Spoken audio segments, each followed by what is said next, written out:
what can the world become if everyone starts believing that they can have an impact? If people can feel empowered and feel like they have the ability to make an impact, that's the starting point for any successful impact story that we've ever seen.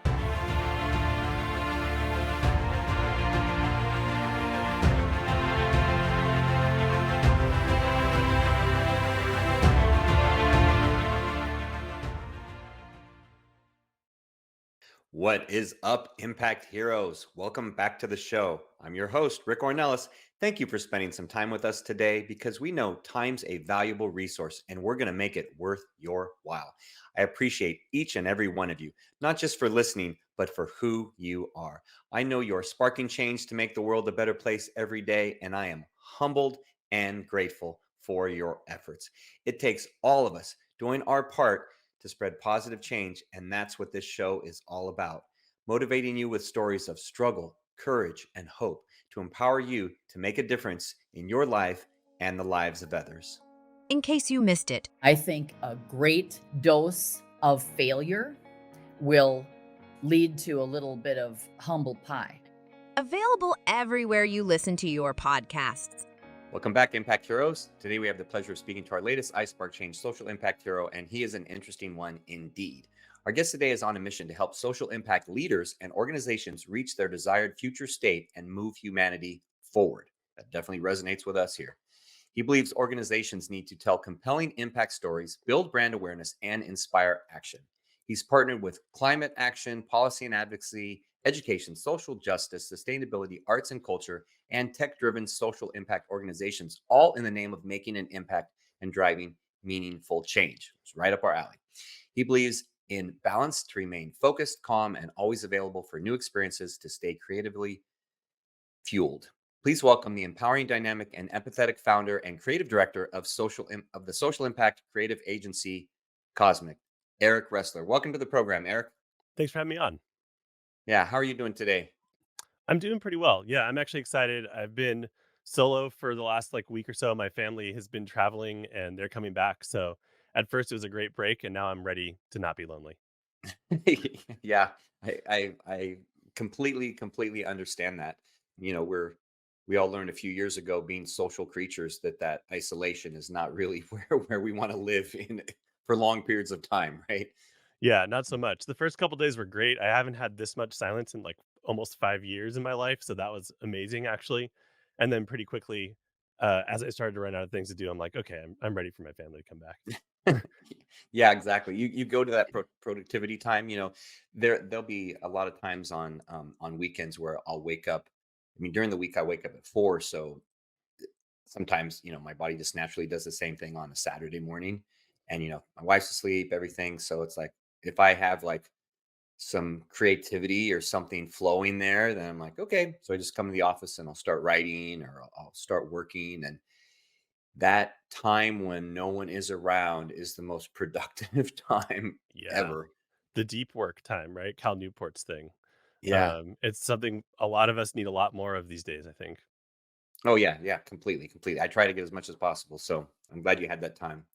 Well, let's dive in. So we have you on the show, Eric, because we see you as someone that spreading positive change in the world, because your actions have an impact on others and impact on humanity in general. Someone that we call, by our definition, a social impact hero. And we can cover the acronym if we need to. I do want to ask the question that I ask all guests, and that is, do you see yourself as a hero?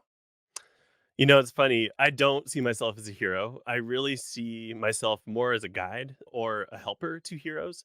So we're really lucky at Cosmic. We get to work with people that I would definitely consider social impact heroes, people who are leading nonprofits or social enterprises, or sometimes funding organizations that are doing the real work, boots on the ground work, actually literally affecting people's lives directly. We're a little bit more behind the scenes. Our work and our impact we're also a social impact focused organization. We're very mission driven, but our impact only happens through helping these people do their work better than they could without us. So I really see myself as kind of a servant leader for my team and for our clients, in a way that my work is impactful if I can really help to guide and collaborate and be creative on behalf of our clients. Yeah, I like the word guide. And you're not the first person actually on the program to use that word guide because I always think of we're all on the hero's journey. And I mean by my definition of hero, and with social impact hero, there's things like honors your purpose and engages the audience in their mission and ripples their message, spread positive change, and then opens your heart to the world, is authentic and genuine. And with that definition, that can be anybody. That can be anyone. And I see that we are all on that hero's journey, if you will, the Joseph Campbell hero's journey.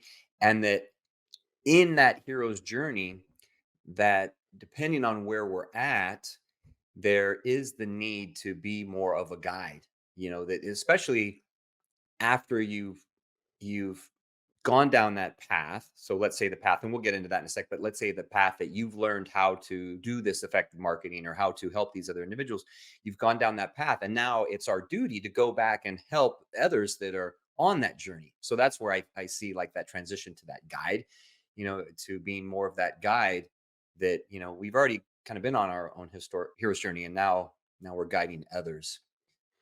Yeah, So, it's interesting. I hear what you're saying, and I also feel like I don't feel like my journey's even begun in certain ways, right? Like I think mm, that I approach this work, and we encourage everyone to approach this work from a place of curiosity and continuous learning and experimentation and iteration.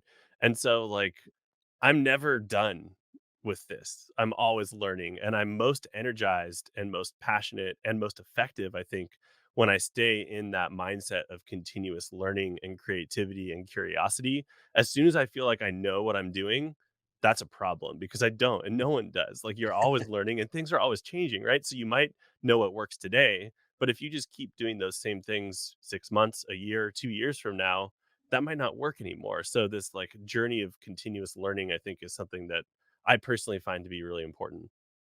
yeah, I couldn't agree more because, and you mentioned, being a servant leader earlier, and that I've worked in leadership for over 30 years, and that's one of the traits of a good leader is to be a continuous learner, is to know that they don't have all the answers, that they always are continuously learning. So if that's the mindset that you have, then you will be an effective leader to your team. You'll be effective at the people that you work with, and you'll continue to grow, forever. And that's one of the things that I like to say is that, helps keep me young, helps keep me grounded and keeps me growing, even though I've been doing some of the things I do for a long time, is that, there's always more to learn, there's always things to grow and to continue and evolve. So I love that you have that same mentality, because that's going to serve you well. That's going to serve you well throughout your business and throughout your career. Yeah, I've So I do also think it's important. oh, go ahead. No, go, please, please. Yeah, I was gonna say I've also noticed like the most like acclaimed experts have gone past the like I know everything to the I actually know nothing, even though I've been studying this my whole life. There's always more to learn. And so I Yeah. think there's this like kind of natural curve of knowledge and becoming an expert in any given subject matter where at first you know nothing, right? Like that beginner's mind where you Mhm. go in, and I actually personally really enjoy that part of learning something new. I have a bad habit of collecting new hobbies and like diving in super deep, constantly kind of rotating and revisiting things. But that like going from like pure beginner to like, oh, I've actually learned a couple things to me is really exciting because there's just such like obvious progress. The Mhm. more you know about something, the harder it is to learn more about something and to progress, right? There's this kind of natural curve that happens. And you do see some people who are out there saying, like, I have the answer, I know everything, I'm, the leading expert in this thing. But then you see the people who are like actually the true top tier experts, and they're always continuously Yeah. learning, and they never come out and say I have all the answers. They might say, well, here's the general consensus, here's why we know that, here's the studies that I've done, here's what I've seen in my work, but open to other opinions. But the people who are like, oh, I've got it totally figured out, like usually they're actually a few steps below the people who are actually closer to having it totally figured out. At least that's what I've noticed. Yeah, again, I agree completely. In fact, I was listening to a podcast this morning with Dr. Patrick Porter, who's neuroscientist, brain expert, and he was saying the same thing. He's 40 years in this field, and saying, "Oh yeah, he's continuously learning, and he knows that he doesn't know it all, and that others may call him an expert. I would call him an expert. He doesn't, in that he knows he's still learning. So Yeah. yeah, someone who studies the brain, he agrees with you completely. So agrees with both of us. So that's good. We're in good company there. So I do want to serve the show well in the audience by asking the questions, since we consider you on that, on that hero's journey, or that social impact hero or guide, if you will, then you don't get there just instantly, right? There is this sort of origin story of how you got on that path. So what got you on the path to working with social impact individuals and companies, or even starting Cosmic, if that's part of it, or what really got you going in that area? Yeah, the path for me has been very organic. Like, I didn't start out to start a social impact creative agency. In fact, like, I didn't even know I was going to start a creative agency at all. So from a young age, I've always been extremely drawn to and infatuated by acts of creativity, self-expression through various different mediums, from traditional art to like digital media to photography. Like, I'm still like very heavily involved personally in photography and like music creation and production and playing music. So like, that's just me. Like, that's what I love to do personally. It's what lights me up. And so from a young age, I kind of knew somehow I needed to like make this my career, or thought that's what I needed to do. So, got through high school, went to college in San Diego at UCSD, and I basically like went into the design program and pretty promptly dropped out. And I'm just not a very good structured learner, is what I've learned over time. Like, I don't do well in the traditional academic setting. I'm much more of a like hands-on, pragmatic, try, experiment, fail, learn, iterate style learner. That's what works for me. Mhm. It's always has been that way. And so I just went right into just freelancing and just like doing it for people who needed work. This was at the time very focused on like branding and website design and development. Like, I had a pretty good like broad generalist skill set. I'm also like a bit of a generalist, like, as much as like we've really niched into social impact and thinking about like how can we apply these various skill sets around design, strategy, and technology to help further social missions. Me personally, I'm still a generalist. Everyone on my team is better than me at whatever it is that they do. Yeah. But I can Good. see kind of how all the pieces come together, right? And I think that is like a superpower in its own, and equally important. We need both types of people. And so, long story short, is I grew the freelance business into a proper agency. We grew to about, I think at our peak, about 11 people. But we were really at the time in the first 7 years of the agency focused on doing, a lot of B2B and B2C startup work, enterprise work. We were, and still are to some degree, based in Santa Cruz, California. So pretty close to Silicon Valley. And there's obviously a lot of work happening there in that space. So we Mhm. kind of cut our teeth and learned like best practices around like how to apply this work in that sector. And then after about 7 years, we realized, hey, we need to do something else. Like, this is great. Like, this has been a good path for us, but it's not the end all be all. We need to differentiate. There's like 40,000 firms doing similar work in the US, and like we're hitting a growth cap. So pragmatically, that needed to happen. But beyond that, it was like, what do we really want to do long term? And for me, even like, what do I personally really want to do long term? Mm. I've worked with some amazing people in that space, and there's a lot of really good people in tech and in startups, even though I think lately they've been getting a bad rap to some degree. I think there's some valid criticism on certain companies and certain people. But it was not quite as fulfilling as I wanted to be long term for myself. And so we really looked at, like, as a firm, what do we want to do long term?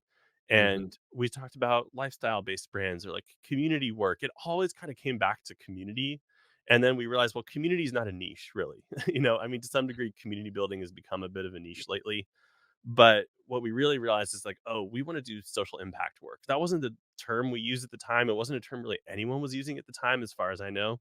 Purpose was like really the big word at the time. And How for long some ago was degree, that? Not to interrupt, but just curious, how yeah, long ago was that? this would be like circa 2016, 2017. Okay, gotcha. Yeah. And so like based business and purpose driven were like really the buzzwords at the time. Not that they're not still relevant today, but it wasn't like we didn't wanna do, like, CSR work. We didn't wanna do, like, cause marketing campaigns for Pepsi. Like, we wanted to do work with organizations that existed to create social progress or environmental progress. And so, but we also knew we didn't wanna just only do nonprofit work, because as much as a lot of our clients today are nonprofits, we do see how the ability for other structures to be involved in social progress is actually, like, a really good shift that's happening.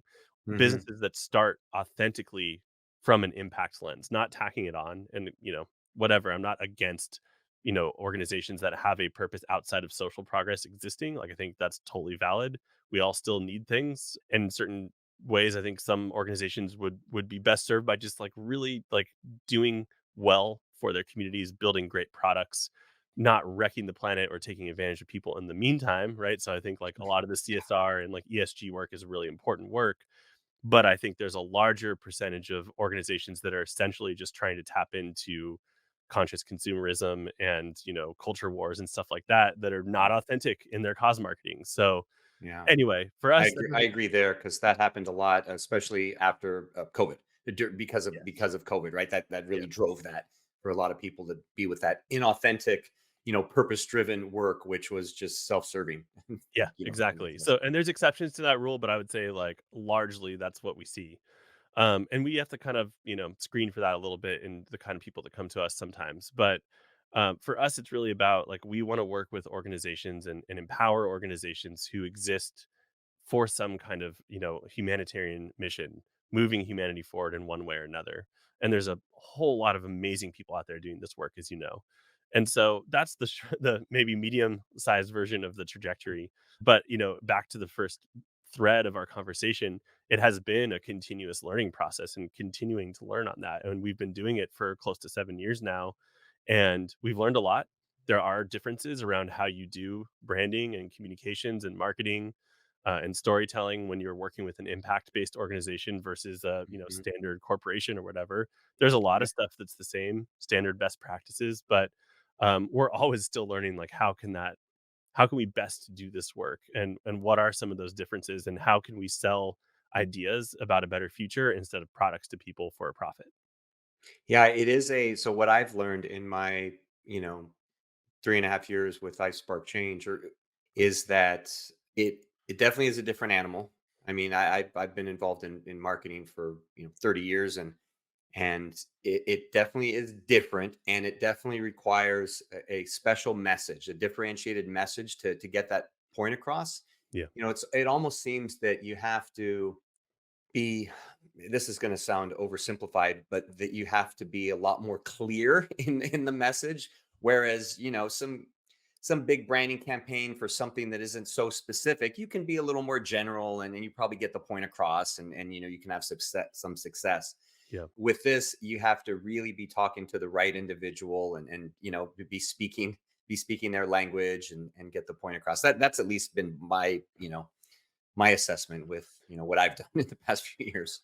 Yeah, I would agree with that. And I would say, like, sometimes I think, especially nonprofits, but, social impact organizations in general, they kind of think, like, well, we're doing good work and we just need to tell people about the good work that we do. And then everything else will, like, magically, like, fall into place. Like, I don't think people really think that's true, but that's kind of how people act and behave. And that's the mindset people have sometimes. Yeah, And I get it. I yeah, completely see that. And I think sometimes it also stems from these organizations, like even like the makeup of the staff, like they're scientists or they're, they come from like doing policy work. They're not marketers, they're not designers. Like this just isn't their background or skill set. And to Yeah, some degree, like I don't even like larger social impact organizations commonly have like very tiny marketing and communication departments. So it's like we wouldn't expect a marketer to do science. Like why should we expect a scientist to do marketing and understand how it works? And so I think yeah, there's just a certain level of just education and help that these organizations need around like, hey, this is our mission. Like, here's what we're trying to do. Here's our theory of change. Here's our vision for a better future.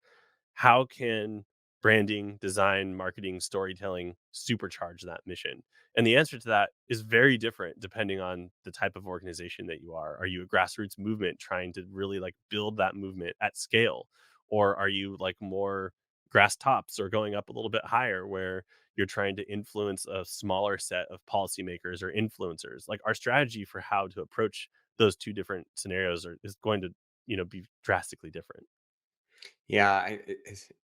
You're the first person that I'm really having conversation about this, and really ever on the podcast, and probably I've had hundreds of well, not probably, I have had hundreds of you know video conference calls like this, where we've discussed impact, and discussed marketing and everything, and never never really touched on it the way that you did. So I appreciate you bringing that to light. And I would guess it's interesting how you mentioned, the scientists, because I would guess when you were working in the tech space that you saw the same kind of things. You saw these engineers that are great at building an app, but they have their idea of marketing would be awful in terms of getting that to the general public because they understand it from a different viewpoint. And same kind of thing would be my guess. Yeah, I mean, the main difference is that everyone in the startup world thinks they understand marketing and pretends to, and people in the social impact space admit that they don't. That's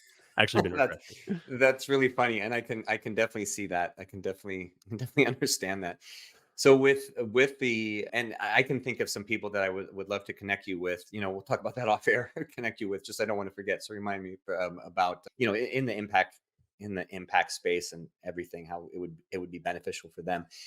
So so one thing that interests me is that you just said that they at least know that they don't understand marketing, right? And I've worked with some nonprofits. In fact, when I started iSpark Change, I know some people that run nonprofits and founders of nonprofits, and they specifically told me, do not make iSpark Change a nonprofit because you are going to limit yourself in terms of lots of things that you're going to be able to do. And so, I didn't. One thing they did say is that a lot of let me go back for a second. With iSpark Change, one thing is I want to include everyone in terms of, and I've had all different types of people on this program in terms of how are they impacting the world, making a better place. Our mission is to empower others to elevate their social impact and spread positive change at iSpark Change. So my definition of social impact is very, very broad. And I've Yeah, spoken to some people where it's like ultra, ultra narrow and focused, and yeah, ours is super, super broad. So in that, a lot of people that I've spoken with, they they in essence, and it may go back to what I was saying earlier, they want to really focus very narrow in terms of their impact, and then it doesn't serve them well in terms of marketing. yes. So have the people that you're working with, do they understand, like, do they view it the way I do, like that by virtue of their work they are changing the world, they are having a big impact, or do they view it as they just have this very specific lane and they're just kind of impacting on this small scale? Like, what's been your experience? Yeah, I mean, it really depends. Like, we've worked with organizations that are very narrow, either in their focus area or they're like regionally based. So they're trying to reach like a certain population, a certain community. We've had other organizations that we work with who are trying to do more like, national or even international campaigns where they're really rallying around a particular niche within the social impact ecosystem. I think when people come to us, by the time they get to us, maybe is the way to say it, like they understand the value of this work. Like and they've tried many things on their own, usually, or even worked with other, agencies or firms or consultants, but they're really ready to like make a transformational massive change. And so that's the kind of work that we do. We do large transformational work with organizations. So like a rebrand or a huge overhaul of the overall, like website and digital ecosystem. So like by the time people come to us, they understand that they need this work. They see the value in it, but they know they need help. They know that they can't do it on their own or they can't do it the way they've been trying to do it. So they're usually stuck in Yeah. one way or another, or they're starting something brand new and they understand the value of this because they've done it before, or they just intuitively understand why it needs to be done. So, what I would say is like the bigger issue that we typically see is that people don't realize all the different parts that need to be built effectively for it to work. So, what we see Mm, often is more of a like transactional marketing approach is the way that I like to describe it versus a like holistic or like a brand building approach to the work. And the brand yeah. building approach is a much longer game. It takes Yep. longer to see results even potentially, but it's about building trust and credibility and consistency with your audience. It's about audience building and community building in a long-term way and not taking shortcuts that are going to hurt that reputation or that credibility long term.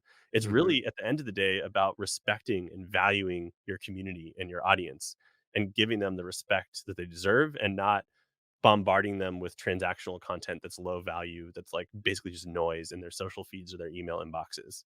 And Yeah. so what does that look like? I mean, it looks like a lot of things, but it starts with some of the fundamentals. Often it goes all the way back up to brand strategy, mission, vision, niche, Hmm. positioning, differentiation, right? These like core things that a lot of social impact organizations don't actually often have fully figured out or articulated or clarity in the right way that we need to be able to do our work effectively. So Yeah, they sometimes probably we're feel it here, right, yeah, inside in their heart, but they don't know how to communicate that effectively. yeah, and it often kind of comes back to and there's reasons why this happens. Like, one common reason is a nonprofit will start, there's an origin story, there's some, like, expertise, or experience that the founder has or whatever that starts and sparks the organization, right? And Hmm. then over time, as they're trying to grow, one thing that happens is they see how their issue area is related to and influenced by other parallel issues. So they're like, "Oh, we can't solve ours until we solve that too. And we can't solve that one until we solve this part too." Because they see the systemic nature of these societal issues, which is quite common. And that intuition, I think, is right. But also, more often than not, the right choice is to not do that, is to stay in your lane, so to speak, to do the part that you're uniquely positioned to do, that you can do better than anyone else, and then partner with other people or make a case for that work to happen. Because that can lead to essentially like mission creep. So that's one way it happens intuitively because the team or the staff or the organization sees how their problem fits into the larger context of society or the structures of society. The other way that it happens is that funders write grants and they say, this grant is, $1 million grant and it will give you these staff people, but it must be done this way. And here's the way that we're going to track it. And so these organizations might be like, 70, 60, 80% aligned with that. But they're essentially having to kind of spin up a new arm within their organization to meet the Hmm. requirements of the grant. So then that starts to just create mission creep or scope creep. And so then they end up with this kind of muddy purpose that's like Yeah. loosely tied around the origin story, but not clear long term. And that's where people come to us and say, "Oh, we're having trouble telling our story." And so we start to ask some of these questions and we're like, "Well, it's because you don't have a story anymore." So like we Yeah. need and the story is really just a method or a way of telling people some of these core things. What's your mission? What's your vision? What are your values? What's your theory of change? What's the vision for a better future? How are you working towards that? Like the story needs to basically tell all those parts, not in that order or that way, because that'd be a very boring story. Just tell it in that information way. But it's usually not the story that's just the problem. There's like deeper issues that we have to kind of unearth and dig out and kind of root out. And sometimes even like that means like restructuring the organization long term. That's super interesting because I can see how I now earlier you said they'll go about it in a transactional nature, and I can see why that would happen. Yeah. Because if they're if this, segmentation or they're having to branch out or they're the story's getting muddied, then they'll see, oh well, we need to add a new social media campaign, and now we need to do this and we need to that, and so it's just like one thing after the other, and then they probably get marketed by good salesmen that come in and paint a pretty picture, and then they just add one little transactional thing after another without really going to the core. And yeah, very very interesting how that can happen. Yeah, and I think this is a trend that's like not just happening in social impact, but especially in the last like 5 to 10 years, marketing has become way more transactional, way more analytical, to some degree scientific, but it's actually not very scientifically done. It just appears to be scientific on surface, where we're looking more at conversions and attribution reporting and like, these kind of like math equations of marketing. But then we're losing sight of like the bigger picture purpose of marketing, which is to really like create connection and community, especially in the social impact space. So there's these little like tactical things that are all happening in silos. Oh, we want to increase subscribers to our email. We want to increase engagement on social. We want to, increase our conversion rate or lower our cost of acquisition on our paid media or whatever it is. And there's these like little micro goals and metrics of success that, people are paying very close attention to, but then they're losing sight of like, what's your brand reputation? What's the credibility of your brand? Like how do people feel about the work that you're doing? Yeah. Like these matter more in the long term. They might not lead to like more donations in a week or more signups in a week, but long term that building of what it really means truly to be a brand and to have a positive relationship and a reputation that's positive long term, that's something that we see very few people actually doing right in today's ecosystem.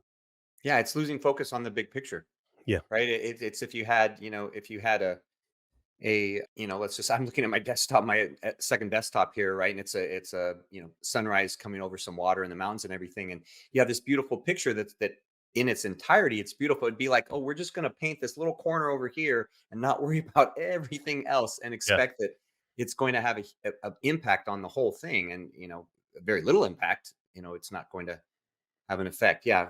Yeah, very, very cool. So you talked about, these organizations kind of losing focus on their mission or their purpose. So what would you define as your purpose for Cosmic? What's your purpose?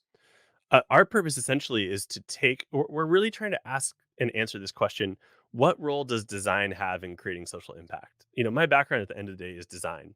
I consider myself to be a designer, even though that shows up in a lot of different ways.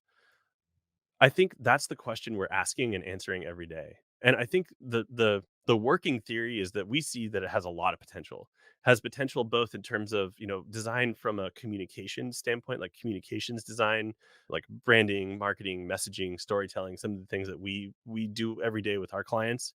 But even more deeply, like design as a methodology in terms, going all the way through design thinking. And design thinking has been getting a lot of flack lately, especially in social impact. I think some of that criticism is valid, but I think it's also just because it's not the silver bullet, do we just completely ignore the value that it can add?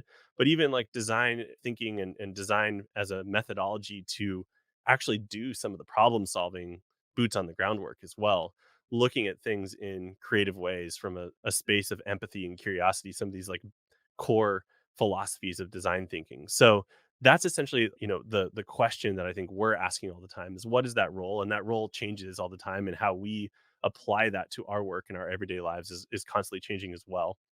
So that's one way I'll answer it. The other way is that like we're on a mission to help organizations in the social impact space multiply their impact, to do their work better than they could without our help and our guidance. That's really at the end of the day how we assess our value to the world and to our clients, because Yeah. we can build beautiful brands, we can build beautiful digital experiences, beautiful content and campaigns, but that's not it, right? Like that is like a tactic or a strategy. At the end of the day, what do we want to see? We want to see these organizations, grow and increase their sustainability of fundraising. We want to see them grow their audience and their awareness of their mission. We want to see them change culture sometimes around, removing stigmas about talking about in certain things, or like creating bigger behavior, social, cultural change. Like those are the KPIs or the metrics of success that we're really looking at longer term. And it's those sometimes take months, years, decades to see that change happen. Like we've done work that we're not going to see the true value of it play out for another 10 or 15 or 20 years even, right? Like they're getting value out of it today, but that value compounds like any investment, right? So that's Hmm. how we look at it from a bigger picture standpoint.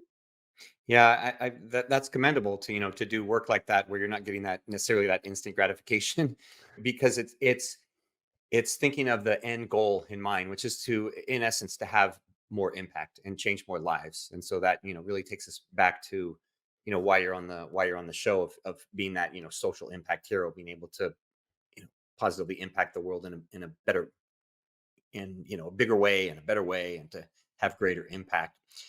So by our definition, you've exemplified the components of a social impact hero, just so you know.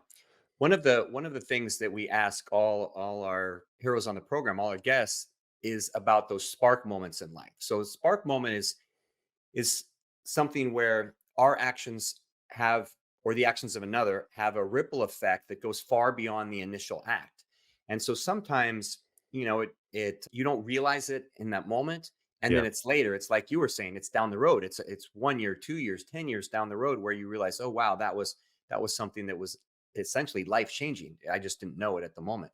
Yeah. So share with our audience an example of a spark moment, if you will, Eric, that's a time where either you've impacted, maybe one of your clients, or one of your clients impacted you, that you think either you're starting to see it be a spark moment, or you think that that's going to have a big impact down the road. Yeah, the first thing that comes to mind for me, it's one of those moments where like I didn't realize it was a spark moment in the moment. It's like only in reflection, like looking back at the last 20 years of my life roughly. Like, how did this happen? So the moment is when I was first doing freelance design work, maybe like 2 years in or so. I was pretty young. I was living with some friends. Most of my friends were like working restaurant jobs and like working night shifts and stuff. So during the day they're always trying to get me to go surf and like go to the gym and ride my bike and stuff. And I was like, I gotta like work. I need to make money. Like, I'm supporting myself here, and it's a grind, right? So I can't just be like messing around all day.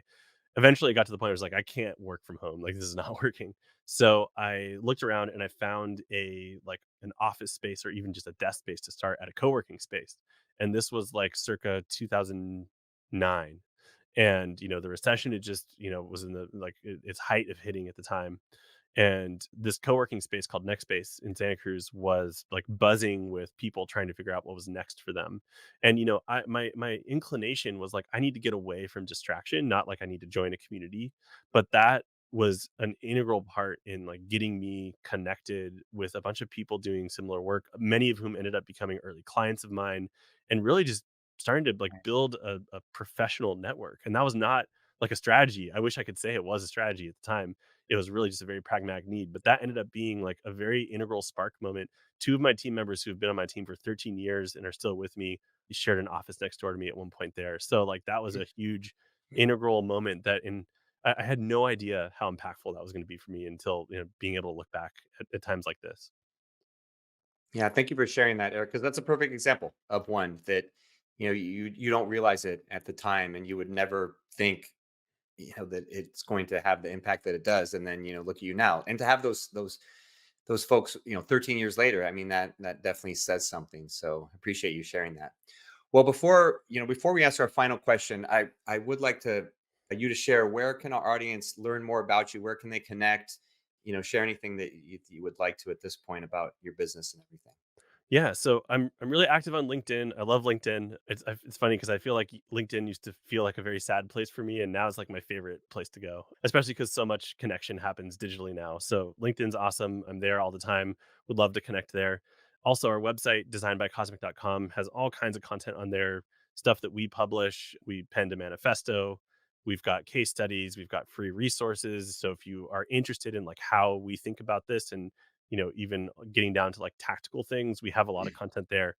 I'm also really excited to, for the first time, publicly announce that we're launching a podcast. I've really enjoyed being on other podcasts, and have learned a lot and met some really great people doing that.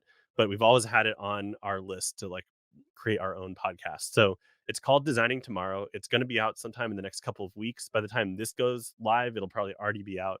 But you can just search Design Tomorrow. It'll also be on YouTube. We're really big on building out our YouTube channel as part of this as well. And the first season is really going to essentially break down our point of view of this work in detail and really kind of serve as a playbook. So if you're interested in taking some of these learnings and ideas and mindsets and behaviors that we work with our clients to develop, it'd be a really great place to go and like start to think about that for free. So Designing Tomorrow is the name of the podcast. Well, fantastic. Thank you so much for sharing that. We'll make sure we put it in the show notes and put the appropriate links when they're available, because we have a lot of our audience are involved in that impact space, social impact space and everything. So I'm sure a lot of them will want to check it out. Well, fantastic. Well, before we go, we have one final question that we ask all our guests here on the show. And our goal at iSpark Change is to impact 1 billion people within 5 years of launching our upcoming social impact social media platform, because it's just the beginning of us, and we know beginning for us, and we know that we can't get there without the help of impactful leaders like yourselves that are helping to show others the way, because a lot of people feel, as I once did, that they're too small to make a difference. So I want you to peer into the social impact future, peer into essentially everyone's future, into our iSpark Change crystal ball here, and tell me, what can the world become if everyone starts believing that they can have an impact, positive impact on the future? Yeah, I mean, I feel like this is such a like prescient question right now amidst a very difficult time for so many people in the world. And I think that that's led to a lot of people, especially newer generations, feeling hopeless, feeling apathetic about the future, feeling pessimistic about the future. And so Mhm. I think this sense of defeat, this sense of too many negative forces outside of my control, not making me feel like I have destiny, is like really a really unfortunate characteristic of our what I see sometimes in our current culture. There's obviously a lot of examples against this, but I think what I know in my own personal experience is that it all starts with believing it's possible and just trusting that, like getting past that kind of imposter syndrome, or not thinking about all the reasons why something might fail, but like really setting focus on that desired future state. What are you trying to create? Like, what is that vision? Why is that important to you as a person? And just trusting that if you apply yourself the best that you can, that's going, no matter what, that's going to help, right? It's not a guarantee that you're going to be able to like manifest some perfect future or whatever. But if people can feel empowered and feel like they have the ability to make an impact, that's the starting point for any successful impact story that we've ever seen, that's ever been documented, right? It all starts with that belief. So I think that mindset, although really hard to cultivate, especially when things aren't looking up in your life or in the world, can be really difficult. So easier said than done. But practicing tapping into that, I think, is just absolutely critical. Yeah, I agree with you there. So thank you very much for sharing that, because it's, my goal is that the more people hear that they do have the ability to help change the world, then, the more people we have that will start to, put in the work essentially, as, as you are and I am. Well, thank you very much, Eric, for taking time to share your heart and wisdom with our audience today. You came in, you over delivered as I expected, and your desire to impact others is evident. You're filled with passion, humility, and you lead with a heart of service and gratitude, which tells me you're going to continue to have success in your business and in all facets of life. And this is only the beginning of your social impact. Thank you. I enjoyed the conversation, and thanks for having me on the show. All right, Impact Heroes, it's our stories that connect us all, and we loved hearing Eric's today. Eric Ressler, you're not only an inspiring and amazing human being, you truly are an iSpark Change social impact hero. We'll see you all next time.